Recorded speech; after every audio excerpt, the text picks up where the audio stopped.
guys, it's Pudgy54, and today I'm going to be showing you how to tame a winter white dwarf hamster.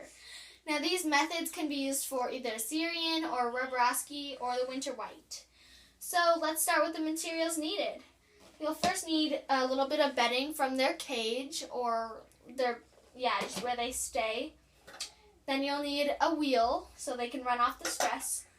Some of their favorite treats, the hamster, and this big a storage bin, or you can use like a cardboard box, or just something to tame them in, something that they can't get out of and that's not too big or too small.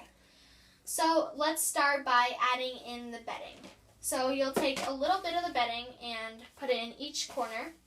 Don't take too much though, because you don't want them burrowing in it. So this is so that they smell their home scent and then they're not scared or anything. Well, they'll be scared, but they'll just feel more comforted. Now put their wheel in, and then they're your hamster. So this process is completed over a period of days or weeks. So let's pretend like it goes in stages. So the first stage is where you are going to put your treat in and hold it on, excuse me, Pudgy, hold it on your hand. Now Pudgy's already tame, I'm just using her. Now the first stage is that they approach your hand and that they take, and let's pretend like she ran away. She ran away to eat the treat, and that's a very good sign. That means that your hamster trusts you because they came up to your hand, or they're starting to be less afraid. Now don't rush it. You don't have to get this in the first days. You could just have your hand in there for a period of days and Pudgy.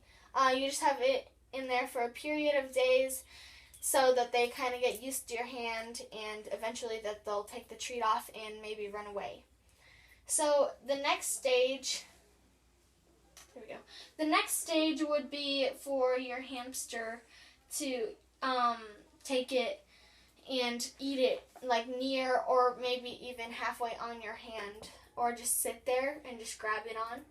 Now that's a very, very good sign. Now remember, all these stages take sometimes days to go over, and you'll eventually get it. So we have Pudgy's now eating this. Okay, so in between these stages you can hold a treat like this. I just have sunflower seeds so that your hamster will, okay, it looks like she's eating a little bit. But so your hamster will approach it, and every time they take a treat or something from your hand, they will smell your scent. So you can hand feed them anything really, as long as it's good for them. Okay, so one of the last stages that's the best sign for taming a hamster is when a hamster comes and sits on your hand. So Pudgy's like halfway on my hand right now, but if she fit on my hand, she would sit on it. So that means that your taming is pretty much complete, as long as you can like pick up your hamster without them being scared too much or that kind of stuff. Or as Pudgy is cleaning herself on me right now, that shows that she is comforted and that kind of stuff. So now then just kind of practice cupping your hands around your hamster and gently lifting them up, maybe a few inches off the ground, not too high, just in case they did get scared and jumped.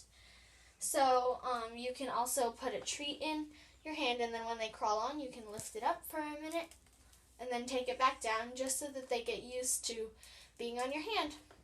So that pretty much wraps it up for on how to tame a dwarf hamster. Just some tips are you can either, to get your hamster out of their cage when you first get them, is by using either a cup or like this bin I have here, just to kind of scoop them gently up. Or you could even try to get them out with your hands, like that. But whatever it is, just make sure it's safe. And I hope you guys have good luck taming your hamster. And yeah, if you have any more questions, please put them in the comments. And I hope you have a great day. Bye!